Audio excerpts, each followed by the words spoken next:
Hi everyone, welcome in my YouTube channel eco accounts tutorial by Zinat. अपने क्या व्यष्टि अर्थशास्त्र की बुक चल रही थी 12th क्लास में। उसके अंतर्गत अपन ने पहला पार्ट पढ़ लिया।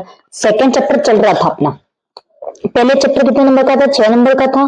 6 नंबर में अपन ने ये सारी चीजें देख ली है। इसमें क्या देखा? सामान्य अर्थव्यवस्था देख ली, अर्थव्यवस्था की केंद्रीय समस्या देख ली, आर्थिक क्रियाकलापों का आयोजन देख लिया, उसमें केंद्रीय योजनाबद्ध अर्थव्यवस्था पढ़ ली, बाजार अर्थव्यवस्था पढ़ ली, फिर सकारात्मक तथा आदर्श अर्थव्यवस्था पढ़ ली, व्यष्टि अर्थशास्त्र तथा समष्टि अर्थशास्त्र में अंतर भी पढ़ लिया, और पुस्तक में किस किस बुक के क्या क्या नाम है, किसने दिए, ये सारी चीजें अपन देख चुके हैं। अब क्या है? उपभोक्ता के व्यवहार का सिद्धांत। 2 पार्ट हो चुके, इसमें भी ये 12 नंबर का है चैप्टर, जिसमें अपन ने क्या पढ़ ली? उपयोगिता पढ़ ली। उपयोगिता होगी गणनावाचक और क्रमवाचक दोनों का बता दिए। इन दोनों का चीज है क्या बाकी है तुम लोगों के? पहले तो उपभोक्ता पढ़ा, उपभोक्ता के व्यवहार में क्या है, फिर उपयोगिता देखा, उपयोगिता क्या है, ये सारी चीजें देखी अपन ने। उपयोगिता देख ली, गणनावाचक और क्रमवाचक भी देख ली। गणनावाचक में क्या थी? गणना करने का था पूरा, और क्रमवाचक में तक क्या था? जहां पर गणना सॉल्यूशन नहीं हो रहा है, जहां गणना का आंसर नहीं आता, वहां पे किसका लेते हैं? क्रमवाचक का लेते हैं। ये तुम लोगों को बता दिया था, इन दोनों का डायग्राम बता दिया था, इन दोनों के बीच संबंध बाकी है तुम्हारे। फिर आगे क्या पढ़ेंगे अपन? उपभोक्ता का बजट और बजट से ये सारे अपन को आगे पढ़ने, ये पॉइंट है इसके, ये आगे पढ़ने हैं। तो अपन देखते हैं एक बार। बुक्स में यही था ना उपभोक्ता। उसके बाद इसमें उपयोगिता देखा अपन ने। उपयोगिता क्या है ये सारा देख लिया। उपयोगिता क्या होती है? अपन किसी चीज को यूज करते हैं तो अपन को उससे कितनी उपयोगिता मिल रही है, कितनी संतुष्टि मिल रही है। संतुष्टि और उपयोगिता दोनों क्या है? एक दूसरे के पर्यायवाची, मतलब दोनों एक ही है, ये भी देख लिया था अपन ने। उसके बाद क्या देखा अपन ने? गणनावाचक। उपयोगिता देख ली। गणनावाचक में क्या था? कुल था, सीमांत था, ये दोनों देखे। इनके फॉर्मूले भी देख लेते हैं, इनके डायग्राम देख लेते हैं। इन दोनों के बीच के डायग्राम ये रहे। अगर ये वाला जो है वो संबंध बताने के लिए, दोनों अलग अलग है, तो एक बार मैंने जो नोट्स लिखा है उसमें से देख लेते हैं। सबसे पहले क्या पढ़ा अपन ने? परिचय देखा। परिचय के अंतर्गत क्या देखा? उपभोक्ता के व्यवहार का सिद्धांत क्या होता है? बाजार। बाजार क्या कहलाती है? जहां पर हमें सारी वस्तुएं मिल जाती है। फिर उत्पादक कौन कौन होते हैं? एक तो प्राथमिक, द्वितीयक, तृतीयक, 3 क्षेत्र देख लेते। फिर है उपभोक्ता। उपभोक्ता क्या करता है? वस्तु सेवाओं का उपयोग करता है, ये भी देख लेता है। फिर उपभोग, किसी वस्तु को उपभोग करना है तो उसके लिए क्या क्या चाहिए उपभोक्ता को? पहले वस्तु की कीमत होनी चाहिए, आय, वस्तु के साथ वस्तु, और रुचि और आवश्यकता। वस्तु के साथ वस्तु मतलब ऐसी ही दूसरी वस्तु, ये देख लेता। फिर उपयोगिता देख ली थी अपन ने। उपयोगिता में क्या होता है? किसी वस्तु का यूज करते हैं तो उसको कितनी संतुष्टि मिल रही है, तो वो क्या कहलाता है? उपभोक्ता। कोई भी वस्तु यूज करने वाला क्या कहलाता है? उपभोक्ता कहलाता है। फिर अपन ने ये भी देख लिया था, यह सर्वोत्तम सहयोग क्या कहलाता है, ये भी देख लिया था। फिर उपयोगिता क्या है? जो वस्तु से यूज करने से अपन को संतुष्टि मिलती है वो उपयोगिता कहलाती है। यही था, यूज करने वाला उपभोक्ता कहलाता है, और जो संतुष्टि मिलती है वो क्या कहलाती है? उपयोगिता कहलाती है। उसके बाद किसने क्या दिया था? मापा जा सकता है, नहीं मापा जा सकता है, ये सब देख लिया था अपन ने। यूटिलिटीज में मापा जाता है। फिर उपयोगिता विश्लेषण की मान्यता क्या है कि उपयोगिता को मापा जाएगा। अधिकतम कब होगी? जब उपभोक्ता है ना अधिकतम वस्तुओं का चयन करता है, तो एक वस्तु का अगर उसको चुनना है, खाने टाइम बैठा वो खाते टाइम, और उसको यूं लगे कि ये चीज अब बस काफी होगी, तो वो नहीं खाएगा, उसके बाद अभी ज्यादा खाता है, उसका पेट भरने के बाद भी, तो उपयोगिता क्या होती है? नीचे की तरफ जाती है। ये सारी चीजें थी उपयोगिता विश्लेषण में। फिर है उपयोगिता को संतुष्टि। ये दोनों आपस में पर्यायवाची होते हैं, इसमें यूटिल्स में होता है। ये सारा मैंने तुम लोगों को कल बताया था इसकी पहले वाली क्लास में। अब है उपयोगिता विश्लेषण। उपयोगिता विश्लेषण में देखा गणनावाचक और क्रमवाचक। गणनावाचक में क्या था? कुल और सीमांत था। क्रमवाचक में क्या था? अधिमान वक्र और तटस्थ वक्र और प्रतिस्थापन। गणनावाचक विश्लेषण किसने दिया था? मार्शल पिगू ने दिया था। और जहां पर गणनावाचक विश्लेषण का यूज नहीं होता है उसको क्या बोलते हैं? वहां पर क्रमवाचक का होता है। क्रमवाचक किसने दिया था? जे.आर. हिक्स ने दिया था, और आर.जे.डी. एलन ने दिया था क्रमवाचक। इसमें क्या होता है? आधारित बोलो या तटस्थ वक्र बोलो, ये इस पर आधारित होता है, और प्रतिस्थापन सीमांत दर। फिर अपन ने कुल उपयोगिता पढ़ी थी। कुल उपयोगिता के फॉर्मूले देखे थे अपन ने। फिर कुल उपयोगिता का एग्जाम्पल देखा था। कुल उपयोगिता का फिर डायग्राम देखा अपन ने। डायग्राम देखने के बाद क्या देखा अपन ने? सीमांत उपयोगिता। सीमांत उपयोगिता का पूरा देखा। फिर उसके फॉर्मूले देखे। फॉर्मूले देखने के बाद उसको सॉल्व किया। फिर क्या किया? डायग्राम बनाए। वहां तक हो गया था अपना। अब उसके बाद वहां कुल उपयोगिता और सीमांत उपयोगिता में संबंध बता दिया। इसमें यह बताना है कि दोनों का संतुष्टि का बिंदु क्या है। जब कुल उपयोगिता में होता है सबसे अधिकतम वाला, और सीमांत उपयोगिता में कौन सा होता है? जो जीरो की लाइन पर आ रहा होता है, टच के हो रहा होता है वो। तो इन दोनों का संतुष्टि का बिंदु ये रहा जिस पर लाइन की है। सेम ऐसा ही बनाना है तुम लोगों को, अगर संबंध पूछ ले। और इस संबंध का वापस से एक्सप्लेनेशन लिख रखा है। फिर पढ़ा था हास्यमान उपयोगिता नियम। अपन किसी भी चीज को यूज करते हैं तो उसमें क्या होता है कि उस चीज को यूज करने से उसका जो उपयोग होता है वो घटता रहता है। उसका मतलब फोन भी चलाते हैं तो उसकी कैपेसिटी गिरती रहती है, थोड़ा टाइम बाद वो चार्ज जल्दी उतरने लग जाता है, पहले जल्दी नहीं उतरता है चार्ज, तो डिफरेंट आते रहते हैं। तो वैसे ही फिर अपने हास्यमान उपयोगिता नियम का क्या बनाया अपन ने, डायग्राम बनाया। फिर ये हो गया। फिर हास्यमान उपयोगिता नियम की मान्यता क्या है। फिर एक वस्तु की दिशा में मांग वक्र की उत्पत्ति कैसे हुई है ये वाला देखा अपन ने। फिर उसका डायग्राम ये था। फिर मांग का नियम, अपन जिन वस्तुओं की मांग करते हैं, डिमांड को क्या कहते हैं, मांग का नियम के अंतर्गत आता है, जिसमें एक वस्तु की इस तरफ कीमत। उसके बाद अपन ने ये भी देख लिया था, वस्तु मांग वक्र देख लिया, मांग वक्र कैसे होता है, मांग का नियम यहां तक हो चुका था अपने। उसके बाद उपभोक्ता संतुलन एक वस्तु की स्थिति में, ये देख लिया। उसमें ये फॉर्मूला क्या था, MUN/PN बराबर MUM। सीमांत उपयोगिता अगर x वस्तु है और y वस्तु है तब दोनों में क्या लग जाएगा, x और y लग जाएगा, और कुछ डिफरेंट नहीं है, दोनों सेम है। ये फॉर्मूला बताया था। उसके बाद क्या बताया था मैंने, उसका डायग्राम। फिर है उपभोक्ता संतुलन दो वस्तुओं की स्थिति में। यहां पर क्या था, एक वस्तु की स्थिति में, यहां पर किस में है, दो वस्तुओं की स्थिति में। दो वस्तुओं की स्थिति में भी सेम फॉर्मूला है, MUN/P वाला ही है, और उसके बाद MUY/PY, तो वही है सेम। यहाँ पर ये तालिका बताई थी किस तरीके से बन रही थी, ये तीनों तो देके रखे थे। फिर इसमें क्या कर दिया था, P जो प्राइस है, प्राइस ऊपर देके रखा था। इसमें पहले में तो प्राइस 2 का किया था, 2 का डिवाइड किया था, 10 से 2 का डिवाइड किया था 5, 8 से 2 का डिवाइड किया 4, इस तरीके से चला था। फिर प्राइस 3 था, तो 3 का डिवाइड किससे किया था, 21 से किया था। 21 में 21 से 3 का डिवाइड किया था तो कितना आए थे 7, 18 में 3 का डिवाइड किया था कितने आए थे 6, 15 में किया था तो 5, इस तरीके से चला था। फिर ये डायग्राम बनाया था, और इसका वक्र जो था वो किस तरीके से था, ये जो है वस्तु की क्या बता रहा है, प्राइस बता रहा है, और ये क्या है, एक्स वस्तु है, और दूसरी लाइन क्या बता रही है, वाई बता रही है। इस तरीके से ये पहली लाइन जहाँ टच कर रही है उसको क्या बोला, QN, और दूसरी लाइन टच कर रही है इसको क्या बोला, QY। ये डायग्राम बताया था। फिर अब से है, उसके बाद क्या है, तटस्थ वक्र। जब तटस्थ वक्र पढ़ते हैं तो इसमें क्या होता है, तटस्थ वक्र में दो, एक तो तटस्थ वक्र को अनअधिमान वक्र भी कहा जाता है, और तटस्थ वक्र और अनअधिमान वक्र दोनों ही सेम है। तटस्थ वक्र वो दो वस्तुओं के ऐसे संयोजन को दर्शाता है जिसमें उपभोक्ता को एक समान संतुष्टि प्राप्त होती है।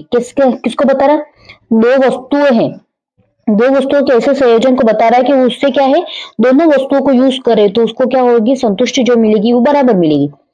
ठीक है, तो यहाँ पर तटस्थ वक्र को क्या कहा गया है, यहाँ पर MRS/XY बराबर PX/PY, मतलब जो x वस्तु है और p वस्तु है उन दोनों को सम्मान यूज करने पर क्या मिल रही है, संतुष्टि, सम्मान मिल रही है। मतलब उन दोनों को किस तरीके से यूज किया जाए तो सम्मान मिलती है। तो PX क्या है, वस्तु का मूल्य, और Y क्या है, वस्तु का मूल्य, मतलब दूसरी वस्तु का मूल्य, पहली वस्तु का मूल्य और दूसरी वस्तु का मूल्य। अब क्या है तटस्थ वक्र की विशेषता, तटस्थ वक्र की विशेषता क्या है, तटस्थ वक्र बाएं से दाएं ढाल की ओर होते हैं। देखो तटस्थ वक्र ये जा रहा है दाएं से दाएं की ओर, ढाल की तरह होता है। तटस्थ वक्र मूल बिंदु की उन्नोत्तर होते हैं। देखो उन्नोत्तर है, पास में टच कर रहे, दूर है ना।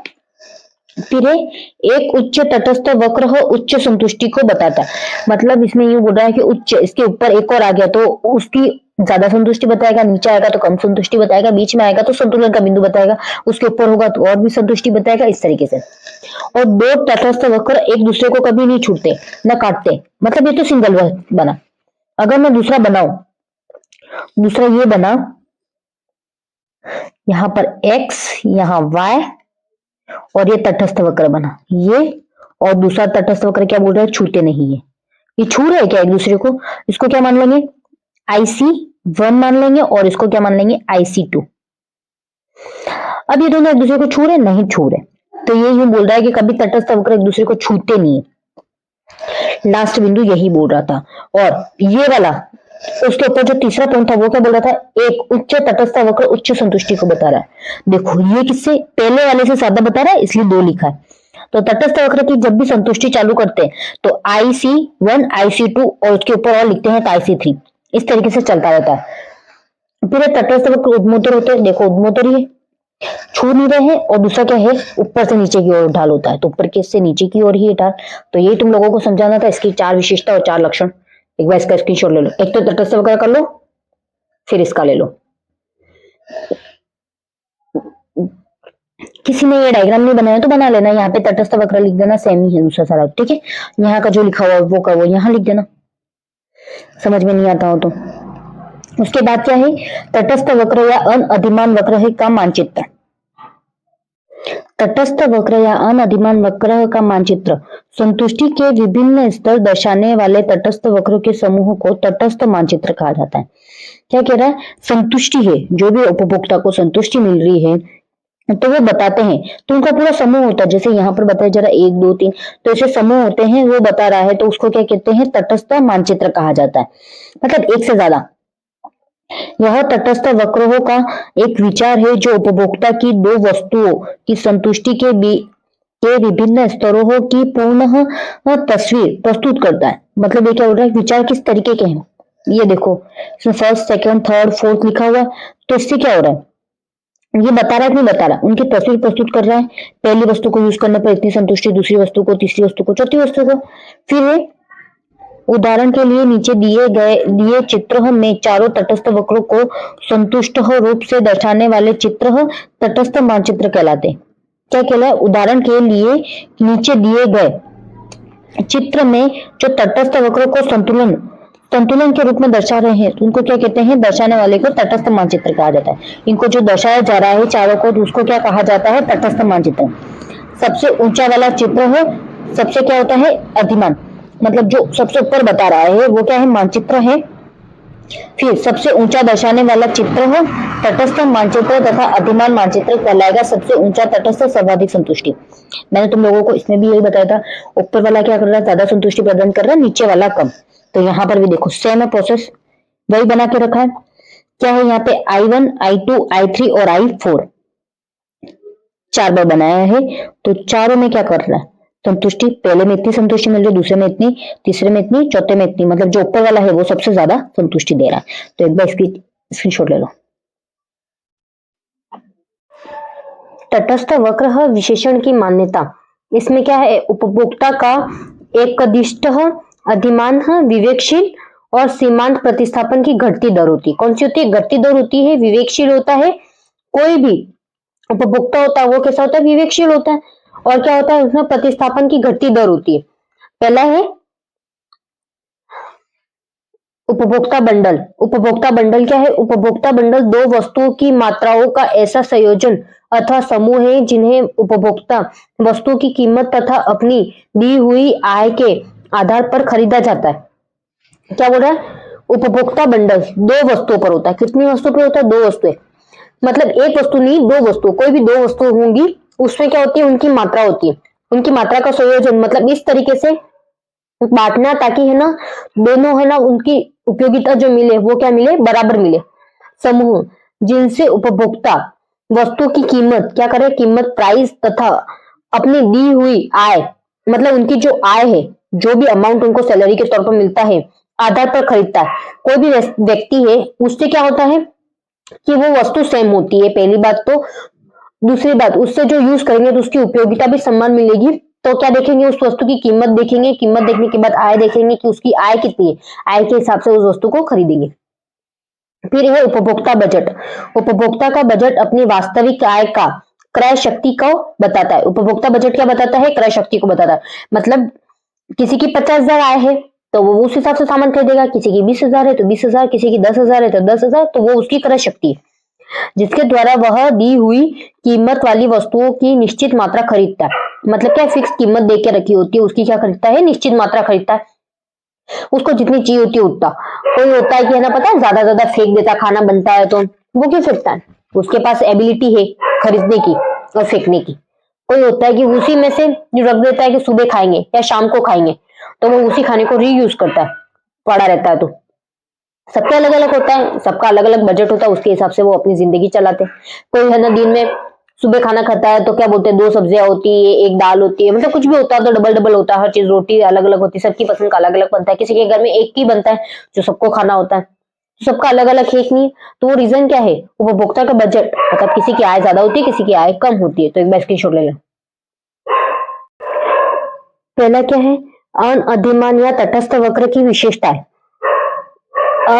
अनअधिमान वक्र ऋणात्मक ढाल होता है। उनका ढाल कैसा होता है? ऋणात्मक होता है। पहली, अनअधिमान वक्र बिंदु की उत्तरोत्तर होता है। कौन सा होता है? उत्तरोत्तर होता है। अधरिमान वक्र न तो कभी एक दूसरे को छूते हैं और न ही काटते हैं। फिर क्या है? ऊंचा अधिमान वक्र उचित संतुष्टि देता है, ऊंचे स्तर को प्रकट करता है। चार विशेषताएं। पहला है अनअधिमान वक्र ऋणात्मक ढलान वाले होते हैं क्योंकि एक वस्तु की इकाई की अधिक मात्रा का उपभोग बढ़ाने के लिए यह आवश्यक है कि दूसरी वस्तु की इकाई को त्यागना चाहिए ताकि क्या हो? संतुष्टि प्राप्त हो। जैसे अपन को भूख लगती है तो अपन खाना खाते हैं, तो कभी ये होता है कि है ना कि कोई मेहमान आया होता है या फिर हर किसी के घर पे किसी के दिन स्पेशल बनता है कि उनकी फेवरेट चीज बनती है और उसके साथ दूसरे की भी फेवरेट चीज बनती है, या फिर कभी कभी होता है दोनों ही चीज फेवरेट है तुम्हारी, तो तुम दोनों की दोनों पूरी नहीं कर सकते ना, खा सकते हो। पेट तो तुम्हारा वही है, तुम खाना तो उतना ही खा सकते हो। तो इसके लिए क्या होगा? तुमने जो खाना खा रहे हो, जो चीज यूज कर रहे हो, उसको क्या करोगे? आधा आधा बांट दोगे, या फिर किसी एक चीज को है ना बांट कम कर दोगे। अगर तुम लोगों को बोले कि तुम्हारे लिए ये दोनों की पसंद की चीजें, तुम लोगों को उसमें से एक बताना हो, तो तुम एक को त्यागोगे कि त्यागोगे? तो वो क्या बोल रहा है? ऋणात्मक होता है ढाल। दोनों वस्तु में से एक वस्तु त्यागनी है, तो उसका ऋणात्मक कैसे देख लो, ये नीचे की तरफ आता है। फिर है अनअधिमान वक्र है मूल बिंदु की उन्नोत्तर होता है। उन्नोत्तर कैसे होता है? क्योंकि सीमांत प्रतिस्थापन की घटती हुई होती है। कैसे होती है? घटती हुई होती है, अर्थात उपभोक्ता के एक वस्तु की अधिक मात्रा का उपभोग बढ़ाने के लिए दूसरी वस्तु की इकाई को क्या करना पड़ता है? त्यागना पड़ता है। घटती दर पर करने के लिए तैयार किया जाता है। वही उन्नोत्तर कैसे हो रहा है? ये देखो, ये ऊपर की तरफ है, तो क्या हुआ? क्योंकि सीमांत उपयोगिता प्रतिस्थापन घटती हुई है। किसी है प्रतिस्थापन दर घटती हुई है, अर्थात उपभोक्ता की एक वस्तु की अधिक मात्रा करेंगे और दूसरी वस्तु को क्या करेंगे? कम करेंगे, और एक इकाई को त्यागना पड़ेगा, तब जाके क्या होगा? उसका तैयार होगा। कभी भी ये नहीं होता है कि पूरा का पूरा खाते।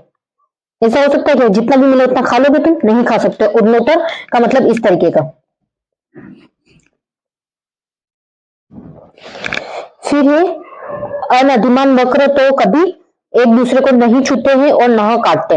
देखो, अनअधिमान वक्र एक तो ये बन गया सीधा, अगर इसको दो बन गया तो 1 2 और 3, ये तीन इस तरीके से बन गए, तो एक दूसरे को छुएंगे क्या? नहीं। ये IC1 करेंगे, IC2 करेंगे, IC3, ये पहले बना हुआ है, पहले बनाया नहीं ये वाला। देखो, ऊपर वाली ज्यादा संतुष्टि प्रदान कर रहा है, ये वाला भी है मानचित्र सेम, ये भी यहाँ पर बनाना चाहो तो तुम बना सकते हो, दूसरे को छूते नहीं है। ठीक है, क्योंकि दो अधिमान वक्र है संतुष्टि के दोनों अलग अलग स्तरों को प्रदर्शित करते हैं। यदि ये एक दूसरे को काटते तो कटाव बिंदु पर संतुष्टि समान होगा तो की संभावना नहीं होती। यहाँ पे क्या बोल रहा है? ये काटते नहीं है, पर अगर काटते तो क्या होता है? इनका संतुष्टि बिंदु समान रहता है, ये बात हो रही है। फिर है ऊंचा अधिमान वक्र, मतलब ये सबसे ऊपर वाला है, वो क्या कर रहा है? संतुष्टि अधिक प्रदान कर रहा है। सबसे चौथा ऊपर क्यों लिखा? 4th नंबर इसी वजह से लिखा क्योंकि सबसे ज्यादा संतुष्टि कौन कर रहा है? ऊपर वाला प्रदान कर रहा है। यह एक दिष्ट अधिमान के कारण होता है। उच्च तटस्थ वक्र दो वस्तुओं के उन बंडलों को दिखाता है जिस पर निम्न तटस्थ वक्र की तुलना में एक वस्तु की मात्रा अधिक होती है तथा दूसरी कम होती है। तो क्या हो रहा? देखो, यहाँ पर पहली, यहाँ पे दूसरी, ये तीसरी और ये चौथी। ठीक है, तो एक बार इसका स्क्रीनशॉट ले लो।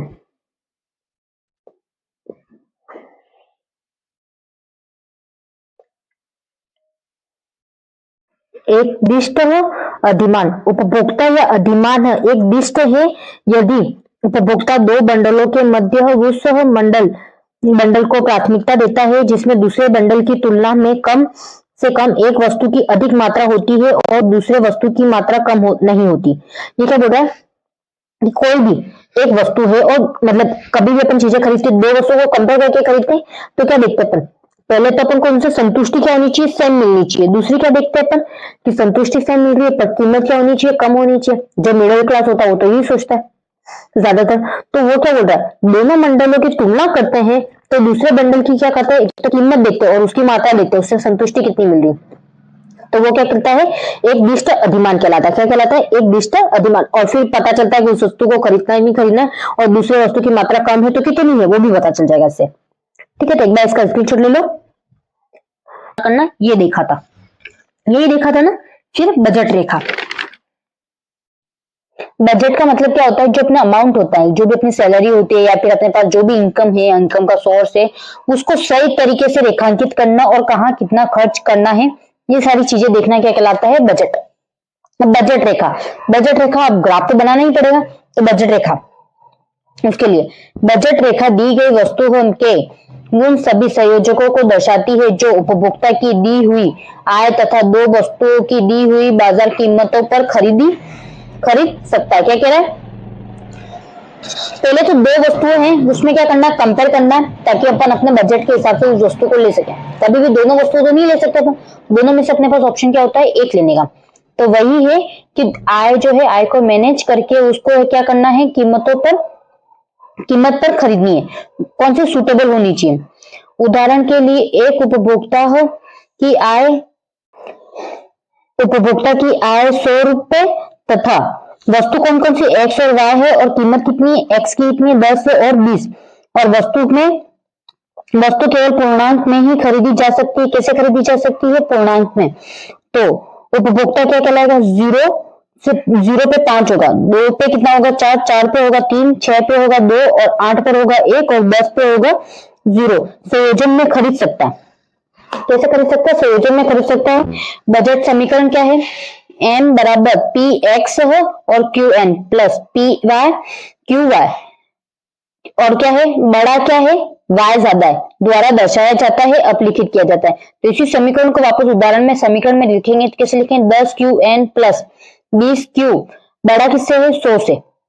ठीक है, अब देखो बजट रेखा तुम लोगों को समझ में आ गई होगी क्या होती है बजट रेखा, जिसमें अपन सारा अमाउंट काउंट करते हैं और कितना कहाँ खर्च करना है। दो वस्तुओं में भी क्या करते हैं अपन, कंपेयर करते हैं, ये अच्छी रहेगी कि ये अच्छी रहेगी, हर चीज को कंपेयर करके फिर खरीदना अपनी बजट रेखा के अंतर्गत आता है।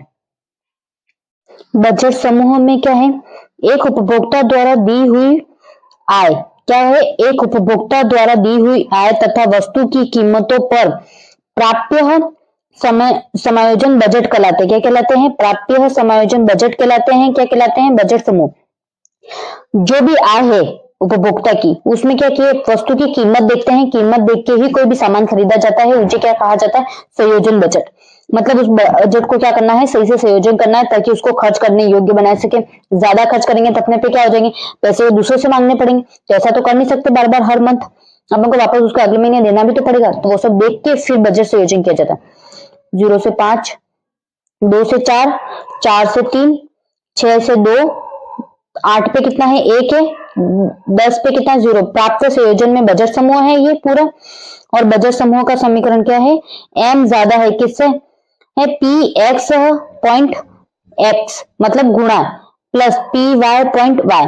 तो क्या है, p का गुणा p से, मतलब पी वाई का गुणा किससे करना है, y से।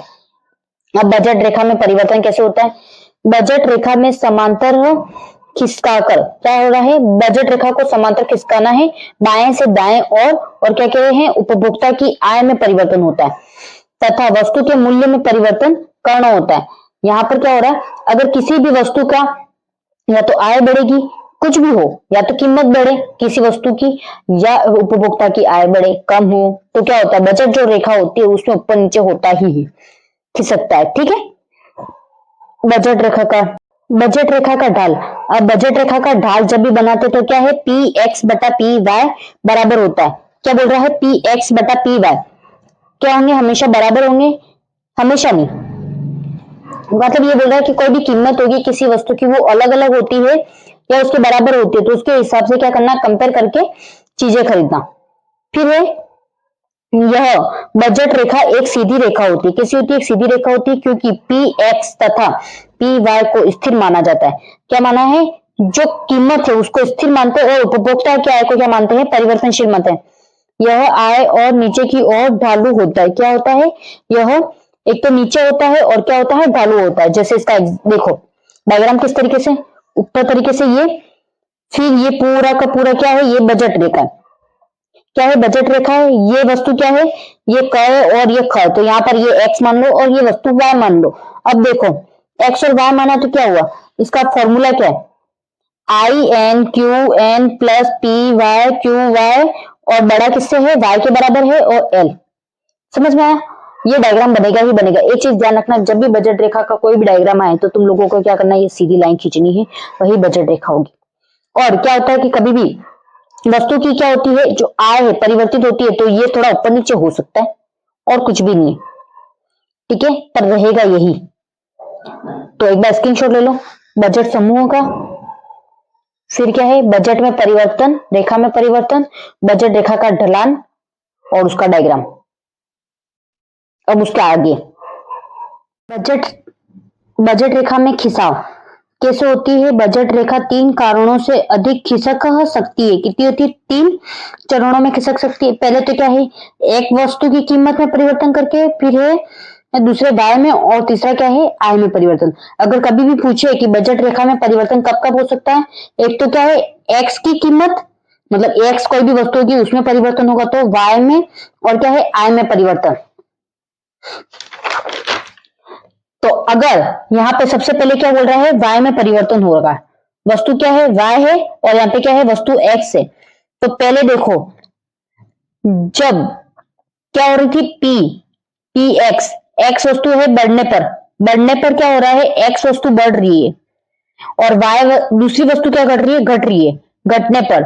तो यहां पर देखो बीच वाला ये था, बट ये खिसक रहा है कि नहीं खिसक रहा, चेंज हो रहा है। अगला देखो यहाँ पे क्या बोल रहा है, अभी जो चेंज था वो कहां पे था, ऊपर वाले में चेंज था। अब देखो नीचे, अब कहा वाय में चेंज हो रहा है, कहां हो रहा है, वाय में, वाय घट रही है, तब क्या हो रहा है, ऊपर जा रहा है, और वाय नीचे है तब वाय बढ़ने पर क्या हो रहा है, नीचे की तरफ आ रहा है, और ये बीच वाली लाइन।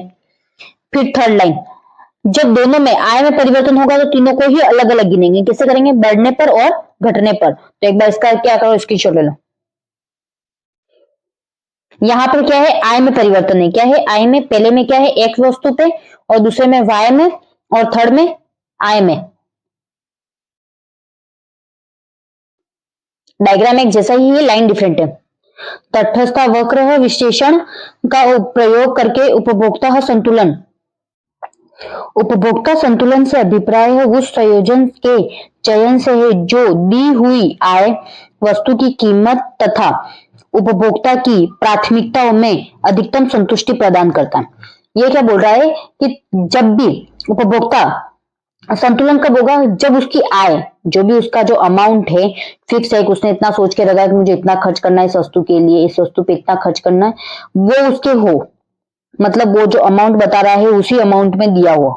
और क्या है, वस्तु की कीमत भी अच्छी हो और उसको उसकी पसंद की वस्तु भी मिल रही है, तब क्या होता है, उपभोक्ता की प्राथमिकताओं में क्या होता है, अधिकतम संतुष्टि। तब ये लगता है कि इसको संतुष्टि मिल गई, हमें संतुष्टि मिल गई। तुम्हारे पास पैसे हैं और तुम लोगों को कुछ भी करवा रहे हो, या ट्रीटमेंट करवा रहे हो, या फिर कोई चीज खरीद रहे हो, तुम्हारे पास जो अमाउंट है उसी में मैनेजमेंट हो जाता तुम्हारा, और सारा सामान भी आ जाता, और तुम उसको यूज करके क्या हो रहे हो, संतुष्ट हो रहे हो, तो वो क्या कहलाता है, संतुष्टि। क्या कहलाती है, उपभोक्ता की संतुष्टि कहलाती। अन्य शब्दों में उपभोक्ता संतुलन से अभिप्राय है उपभोक्ता की इष्टतम चयन से। क्या, उसको चयन करने के बाद उसको अच्छा लगना चाहिए, क्यों नहीं कि मैंने चयन कर लिया, अब दुख हो रहा है मैंने ये क्यों लिया, ये नहीं होना चाहिए, ठीक है। फिर तटस्थ वक्र विश्लेषण के अनुसार उपभोक्ता संतुलन को तब प्राप्त होता है जब तटस्थ वक्र बजट रेखा पर स्पर्श रेखा है, और अर्थात सीमांत प्रतिस्थापन दर कीमतों का अनुपात। यहाँ पर क्या बोल रहा है, बजट रेखा जो तटस्थ वक्र की विशेषता के अनुसार उपभोक्ता के संतुलन को प्राप्त करने के लिए, कोई भी उपभोक्ता है उसको संतुलन की स्थिति में लाने के लिए, उसको संतुष्ट होने के लिए, जब भी तटस्थ वक्र बजट रेखा को स्पर्श करता है, क्या कर रहा है, जब भी स्पष्ट करेगा तो वो क्या कहलाती है, सीमांत प्रतिस्थापन दर। क्या कहलाती है, सीमांत प्रतिस्थापन दर कहलाती है, और किसके बराबर होती है, कीमत के अनुपात के बराबर। जैसे देखो ये क्या है, ग्राफ है, ग्राफ में क्या है, ये वाली कौन सी रेखा जा रही है, ये वाली बजट रेखा जा रही है, और ये वाला कौन सा, तटस्थ वक्र है या नहीं है। अब ये तटस्थ वक्र यहां जब छू रहा है, ये वाला जब छू रहा है ना, टच हो रहा है, जहां पर ये टच करेगा उसको क्या बोलते हैं, सीमांत प्रतिस्थापन दर कहते हैं। क्या कहते हैं? सीमांत प्रतिस्थापन दर कहते हैं। और ये जो छू रहा है बजट रेखा को, उसको क्या बोलेंगे? उसको संतुष्टि मिली है। और किसके बराबर होती है? कीमत का अनुपात के बराबर होती है। किसके बराबर होती है? कीमत के बराबर होती है। और उसका फॉर्मूला क्या है? MRS x बराबर PX बटा PY। अब सीमांत प्रतिस्थापन दर है निरंतर घटती रहती है। क्या होती है? सीमांत प्रतिस्थापन दर है वो क्या है? निरंतर घटती रहती है। दूसरे शब्दों में तटस्थ वक्र मूल बिंदु के जीरो के उन्नोत्तर होता है। देखो उन्नोत्तर ही है, पास में चिपक तो नहीं रहा है ना, कहीं टच हो रहा है? नहीं हो रहा है, तो ये कहने का ये जा रहा है। और ये प्रतिस्थापन सीमांत दर और ये तटस्थ वक्र मैंने किसमें समझाया था? कौन से थे? पहले तो अपने दो थे ना, गणनावाचक और क्रमवाचक। गणनावाचक में क्या था? वापस से दो थे, सीमांत और कुल। फिर गणनावाचक के बाद क्रमवाचक में था, क्रमवाचक में क्या था? तटस्थ और प्रतिस्थापन सीमांत दर थी ना, तो ये उसका है। फिर ये बाजार अर्थव्यवस्था में केंद्रीय समस्या है। केंद्रीय समस्या क्या है? ये मैंने पहले बताई थी फर्स्ट चैप्टर में। क्या उत्पादन करना है, कितना करना है और किसके लिए करना है, द्वारा हल हो जाती है। और कीमत बाजार की मांग और पूर्ति की स्वतंत्र शक्तियों पर निर्धारित होती है। क्या होती है कीमत? जो बाजार की मांग और पूर्ति है कि कितनी मांग हो रही है, डिमांड के हिसाब से क्या होगी, कभी कीमत बढ़ जाती है किसी वस्तु की, कभी कम हो जाती है। और पूर्ति में भी यही होता है। मांग उपभोक्ता के व्यवहार का परिचालक है। क्या करता है? परिचालक है, अर्थात पूर्ति उत्पादक के व्यवहार का परिचालक है। उपभोक्ता मांग के व्यवहार का है और उत्पादन किसका है? परिचालक है। उत्पादन किसका है? उत्पादक व्यवहार का क्या है? परिचालक है। तो जब भी ये मांग और क्या है? पूर्ति पे ही डिपेंड करेगी कि कीमतें कितनी होती है। कभी कभी नॉर्मल वही फिक्स कीमत रहती है, बट ऐसा हो जाता है कि कभी पूर्ति ज्यादा हो रही है, डिमांड ज्यादा होगी तो पूर्ति भी ज्यादा होगी, तो उस टाइम क्या होगी? अमाउंट बढ़ जाएगा। कभी कम है या मीडियम है तो उसके हिसाब से अमाउंट रहेगा। तो एक बार इसका स्क्रीनशॉट ले लेना।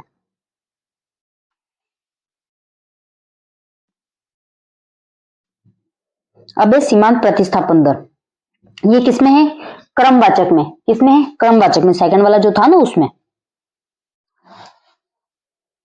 प्रतिस्थापन सीमांत दर वह दर जिस पर उपभोक्ता वस्तु X की अतिरिक्त इकाई प्राप्त करने के लिए क्या कर रहा है? Y की मात्रा क्या कर रहा है? त्याग कर रहा है। इसमें ये बोल रहा है कि कभी कभी ये हो जाता है कि अमाउंट फिक्स है और दोनों चीजों की जरूरत होती है अपन को, तो उसमें क्या कर रहे हैं अपन? एक वस्तु को खरीदने के लिए क्या कर रहे हैं? दूसरी वस्तु की कुछ इकाइयां दे रहे हैं। जैसे कोई एक चीज खरीद रहे हैं, जैसे दोनों की अपन को कितनी चाहिए थी? 1-1 किलो चाहिए थी। बट अगर 1 किलो की किसी की डिमांड ज्यादा है, सॉरी पैसे ज्यादा हैं, और दूसरे के पैसे कम है, तो अपन पैसे क्या करेंगे? कम वाले जो है उसको खरीदेंगे और जो ज्यादा पैसे वाला है उसको आधा किलो खरीदेंगे। तो ये कह रहा है कि मात्रा त्यागना, इस तरीके से मात्रा त्यागते हैं। तो इसका सीमांत प्रतिस्थापन सीमांत दर का क्या है फॉर्मूला? डेल्टा वाई बटा डेल्टा वाई। इसमें क्या कर रहा है? वाई वस्तु की क्या है? हानि है, और एक्स क्या है? लाभ है। अब क्या है? मांग का नियम। मांग का नियम कल पढ़ेंगे, इतना तुम लोगों ने देख लिया होगा।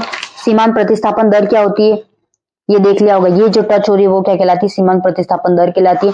कोई भी वस्तु तुम लोगों को एक छोड़नी पड़ेगी। क्या करना पड़ेगा? एक छोड़नी पड़ेगी, या उसकी कम मात्रा प्राप्त करनी होगी। तो मांग के नियम में है, मांग वस्तु की वह मात्रा है जिसे विशेष कीमत व विशेष समय अवधि में उपभोक्ता खरीदने के लिए तैयार होता है। मांग क्या होती है? कोई भी वस्तु की चीज अपन मांगते हैं, नहीं मांगते, डिमांड करते हैं, तो वही क्या है? मांग है। तो कोई भी वस्तु हो सकती है, उसकी उसकी मांग करने से पहले अपन क्या देखते हैं? उसकी कीमत देखते हैं और उसका विशेष समय अवधि, मतलब अपन कोई भी चीज है एक्सपायरी डेट देखते कि नहीं देखते? अपन को पता है कि इतने टाइम तक चलती है तो उसके हिसाब से अपन लेते हैं।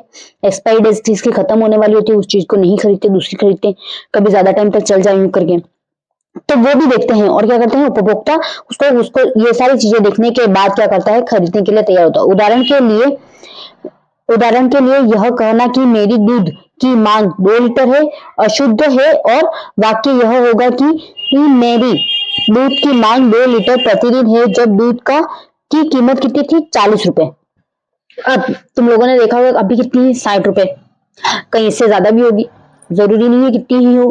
तो पहले जब 2 लीटर कब थी? जब 40 रुपए थे। अब किसी की कम हो गई होगी, किसी की कैपेसिटी नहीं होगी, तो क्या कर दिया होगा? किसी ने कम कर दिया होगा, किसी ने ज्यादा कर दिया होगा। तो वो उस पर डिपेंड करता है, मांग पे। फिर है बाजार मांग। बाजार मांग का क्या मतलब होता है? बाजार का मतलब होता है मार्केट। पूरे मार्केट में देखा जाता है कि कितनी मांग है, कितने उपभोक्ता है, सभी उपभोक्ता को देखा जाता है।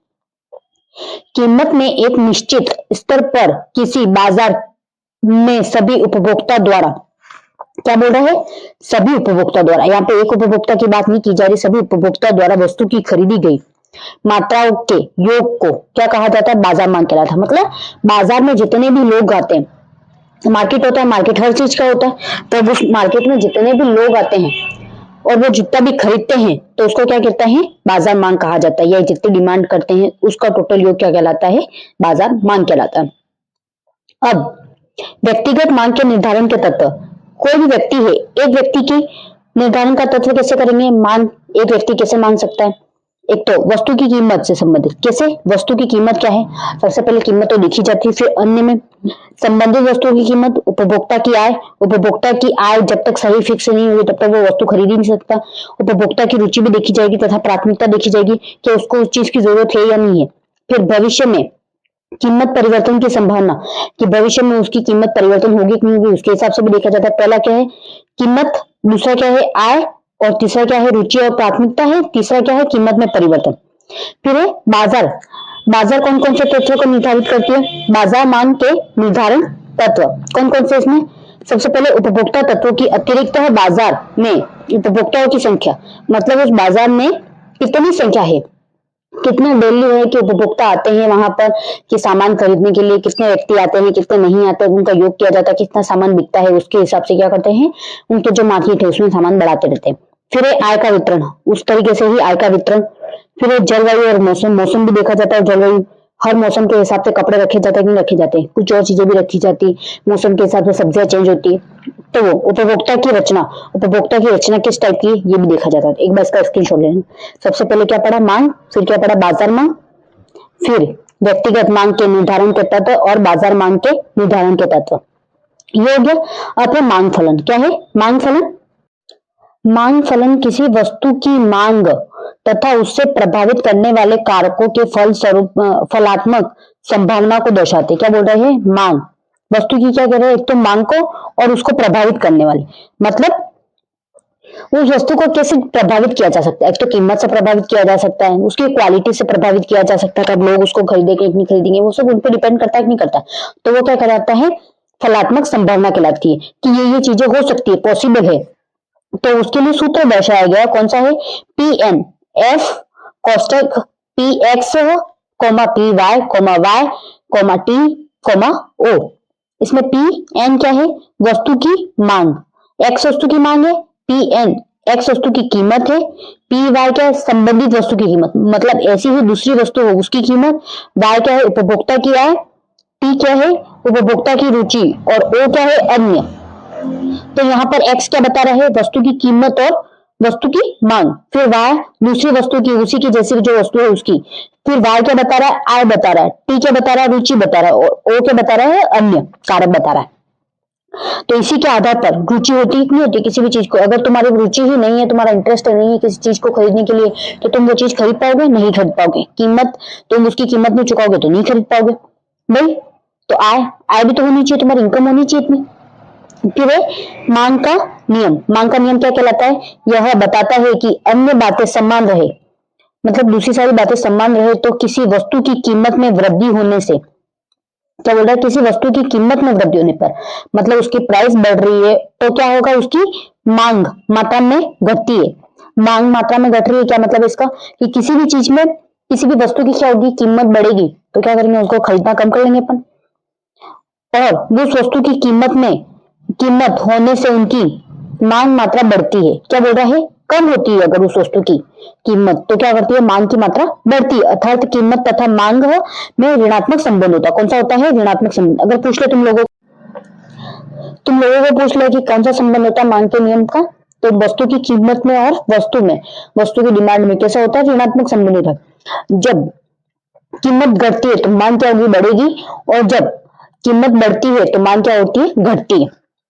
तो ये ऋणात्मक संबंध है। मांग के नियम के अनुसार अन्य बातें ही पूर्वतः रहने पर वस्तु की कीमत बढ़ने पर वस्तु की मांग की कोई मात्रा कम होती है, तथा वस्तु की कीमत कम होने पर वस्तु की मांग की मात्रा बढ़ जाती है। भाई अभी जो मैंने तुम लोगों को समझाया वापस रिपीट में, अन्य शब्दों में यहाँ पे भी वही है, वस्तु की कीमत तथा वस्तु की मांग की जाने वाली मात्रा में विपरीत संबंध होता है। वही विपरीत संबंध कैसे? ऋणात्मक, एक बढ़ेगा तो एक कम होगा और एक कम होगा तो दूसरा बढ़ेगा, यही चलता है। तो एक बार इसका स्क्रीनशॉट ले लो। ये लास्ट टॉपिक है, ठीक है। ये जो मांग चल रहा है, मांग वो लास्ट है, उसके बाद ये खत्म हो जाएगा चैप्टर। मांग की अनुसूची। मांग अनुसूची वह तालिका है जो भिन्न कीमतों स्तर पर एक वस्तु की मांग मात्राओं को दर्शाती है। ये क्या बोल रहा है कि भिन्न कीमतें, अलग अलग कीमतों पर उनकी जो डिमांड होती है उनको बता रहा है। क्या बता रहा है? कौन बताता है? मांग अनुसूची बताती है कि कौन कितनी डिमांड कर रहा है, किस कीमत पर कर रहा है, तो उस वस्तु का उस कीमत के अंतर्गत उत्पादन करने की कोशिश की जाती है, फिर ज्यादा से ज्यादा। फिर मांग वक्र। मांग तालिका अनुसूची को रेखा चित्रित प्रस्तुतिकरण मांग वक्र कहा जाता है, अर्थात मांग वक्र कीमत के विभिन्न स्तरों पर मांग मात्राओं को दर्शाने वाला वक्र होता है। कौन सा होता है? मांग मात्राओं को दर्शाने वाला होता है। ऋणात्मक ढाल होता है जो वस्तुओं की कीमत तथा उसकी मांग में विपरीत संबंध को बताता है। तो इतने देश अपन ने क्या पढ़ा कि जो भी मांग में परिवर्तन होता है, तो जो परिवर्तन होता है वो संबंध कैसा होता है? ऋणात्मक होता है। जब मांग की कीमत बढ़ती है तो मांग कम हो जाती है, कीमत कम होती है तो मांग बढ़ जाती है। यही चल रहा था, घटती है और बढ़ती है, दोनों में यही था। तो ये क्या बोल रहा है कि ये जो है मांग वक्र क्या बता रहा है? एक ही डायग्राम बनाएगा, डायग्राम बना के ये बताएगा दो अलग अलग कीमतें हैं, उसमें कौन कितनी मात्रा मांग रहा है। तो बस का स्क्रीनशॉट ले लेना, फिर इसके आगे चलते हैं। फिर मांग वक्र एक एवं उसका ढाल कैसा होता है? मांग वक्र कीमत में परिवर्तन करता है। कैसे करता है? कीमत में परिवर्तन करता है। दूसरा बट्टा में क्या है? कीमत में परिवर्तन बट्टा मांग मांगी गई मात्रा में परिवर्तन।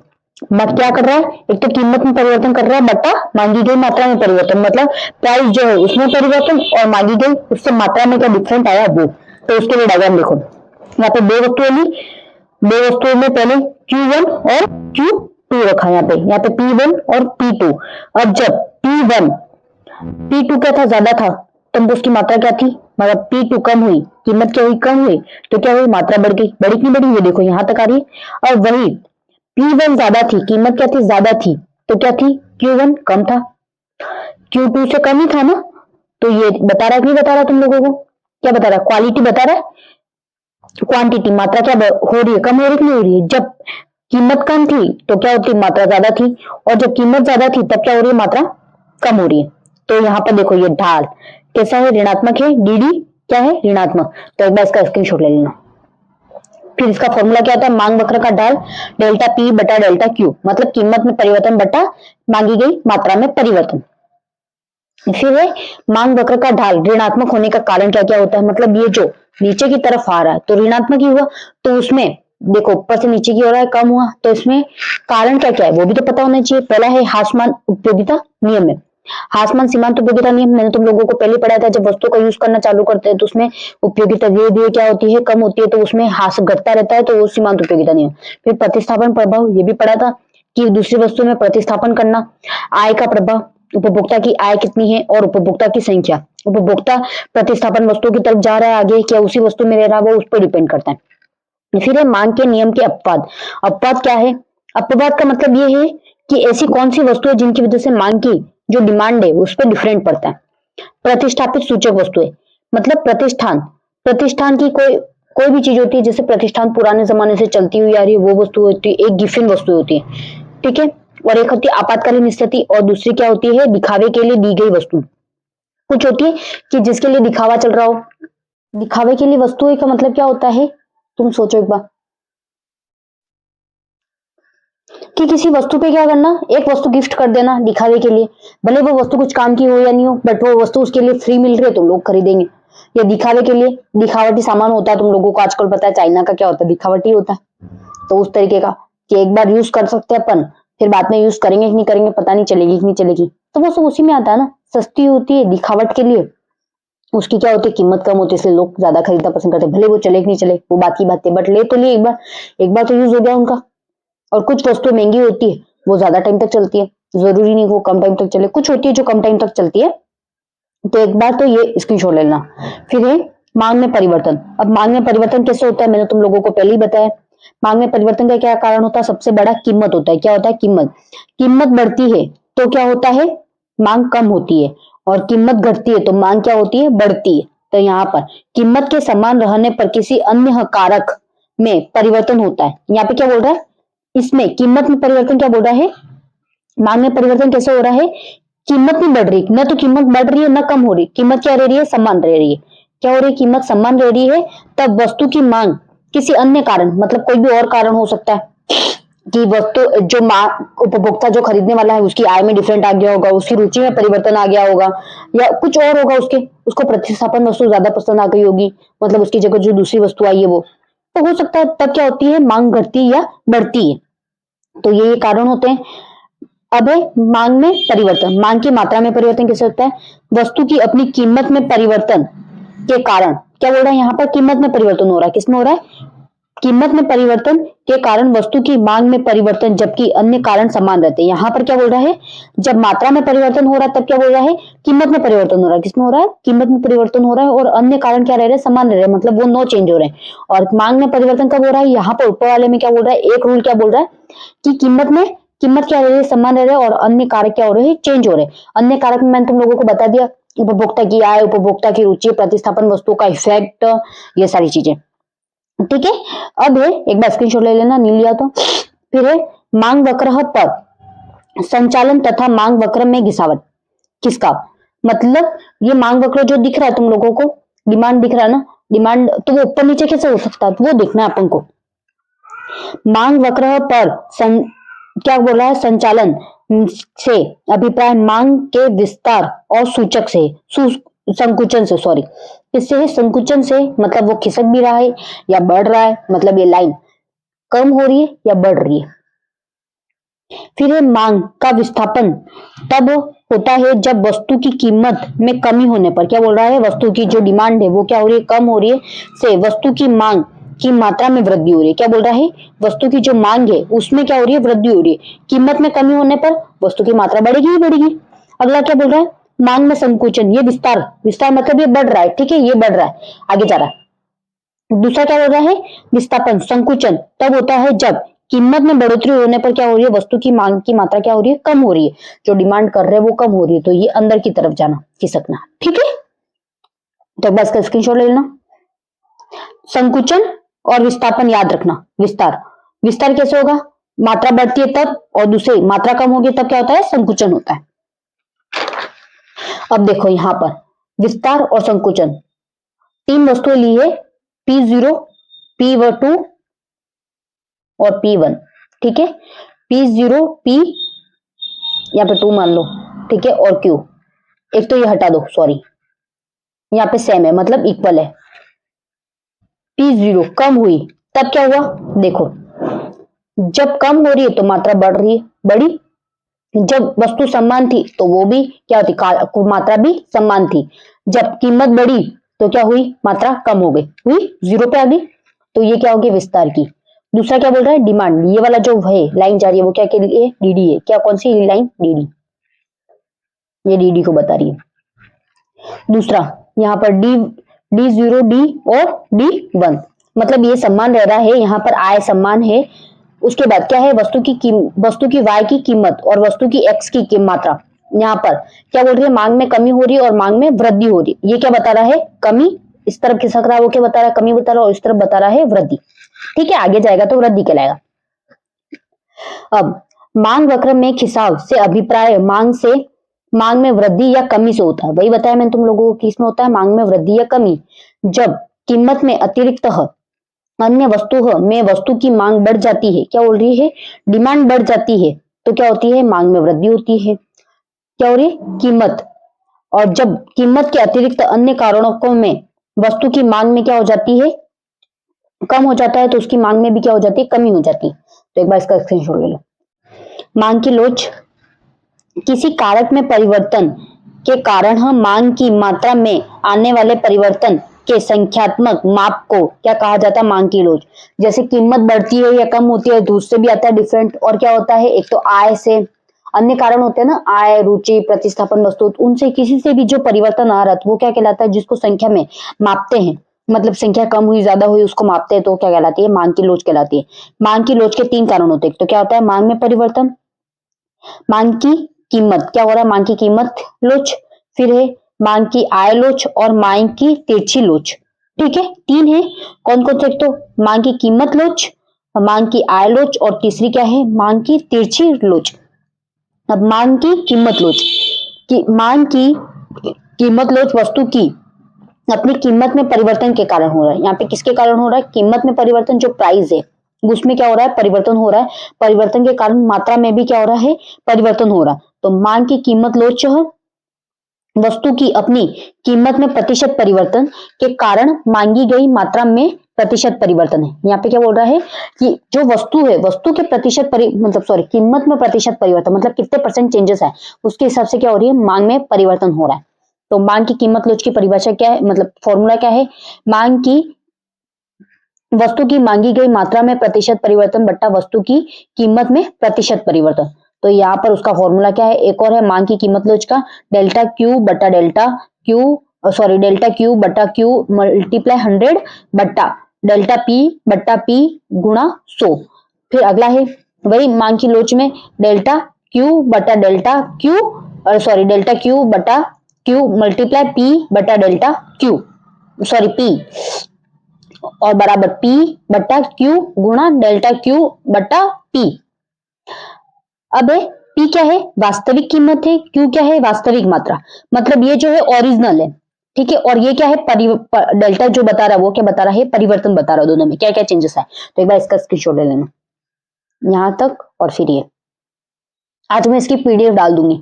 आज ये चैप्टर खत्म हो रहा है ना, तो मैं पीडीएफ डाल दूंगी। अब है मांग की कीमत लोच की परिभाषा है की विधियां कौन कौन सी, एक तो आनुपातिक प्रतिशत विधि, दूसरी है ज्यामिति विधि और तीसरी क्या है, कुल व्यय विधि। मांग की कीमत लोच की कितनी विधियां है, 3 है, आनुपातिक, ज्यामिति और कुल। आनुपातिक में क्या बोल रहा है, डेल्टा क्यू बटा डेल्टा पी गुणा पी बटा क्यू। अब एक और है Q1 माइनस Q0 बटा P1 minus P0 multiply P0 बटा Q0। तो यहां पर P0 क्या बता रहा है, प्राथमिक, मतलब पहले कीमत क्या थी, Q क्या बता रहा है, उसके बाद जब पहली कीमत थी तभी प्राथमिक मात्रा क्या थी, फिर अंतिम मतलब चेंजेस के बाद क्या हुआ, कीमत और मात्रा में क्या बता रहा है, कीमत क्या मतलब उसकी मात्रा क्या, डिमांड क्या हुई। फिर इसमें डेल्टा क्यू क्या बता रहा है, कीमत में परिवर्तन बता रहा है, मांग में परिवर्तन बता रहा है, और डेल्टा पी बता रहा है कीमत में परिवर्तन। फिर ईडी क्या बता रहा है, मांग की लोच बता रहा है, क्या बोल रहा है, मांग की कीमत लोच। इसमें ईडी है मांग में प्रतिशत परिवर्तन बटा कीमत में प्रतिशत परिवर्तन। फिर है मांग में प्रतिशत परिवर्तन क्या है, डेल्टा क्यू बटा डेल्टा सॉरी Q0 गुणा 100, और कीमत में प्रतिशत परिवर्तन डेल्टा पी बटा Q0 गुणा 100। तो इसका देखो डायग्राम, पहला क्या बोल रहा है, ये इसमें 5 होते हैं, ध्यान रखना। एक तो होती है पूर्ण लोचदार, कौन सी होती है, पूर्ण लोचदार, ये देखो डायग्राम में 2 डायग्राम बन रहे हैं इसमें। ठीक है, ये है पूर्ण लोचदार का, ये वाला कौन सा है, पूर्ण लोचदार का। फिर क्या है, इकाई के बराबर इकाई से कम लोचदार।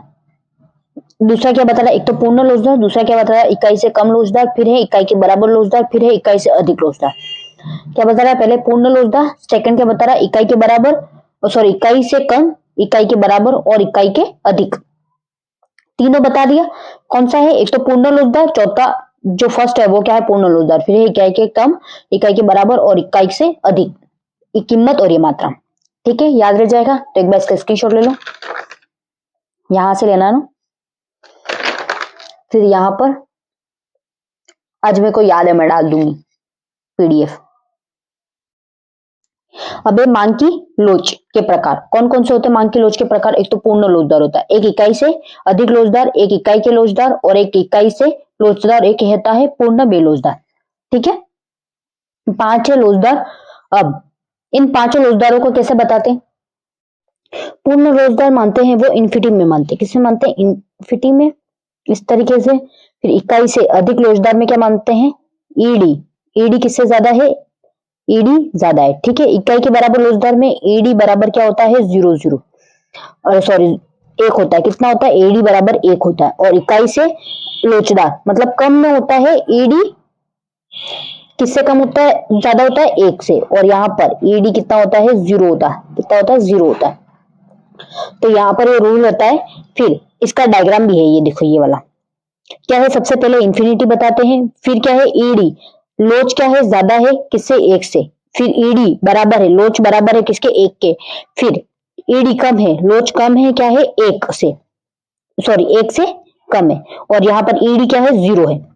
अब है मांग की कीमत में लोच में जो प्रभावित करने वाले कारक है कौन कौन से, एक तो वस्तु की प्रकृति, प्रतिस्थापन वस्तु की उपलब्धि, उपभोक्ता की विधियां, उपयोग में स्थागन और क्रेता की आय का स्तर, उपभोक्ता की आदत, किसी वस्तु पर खर्च की जाने वाली आय का अनुमान, कीमत स्तर और समय अवधि। तो ये तुम लोगों को पता ही है, कब से मैं यही चीजें समझाई जा रही हूँ, तो एक बार इसका स्क्रीनशॉट ले लेना, पहले सबसे पहले ये, उसके बाद ये, और उसके बाद ये। तो आज के लिए इतना ही, ये चैप्टर खत्म हो चुका है, तुम्हारे सारे टॉपिक्स हो चुके हैं। अभी भी कुछ समझ में नहीं आ रहा है तो मेरे को बता देना, और मैं आज इसकी पीडीएफ डाल रही हूँ टेलीग्राम पर, तो देख लेना एक बार। Okay bye.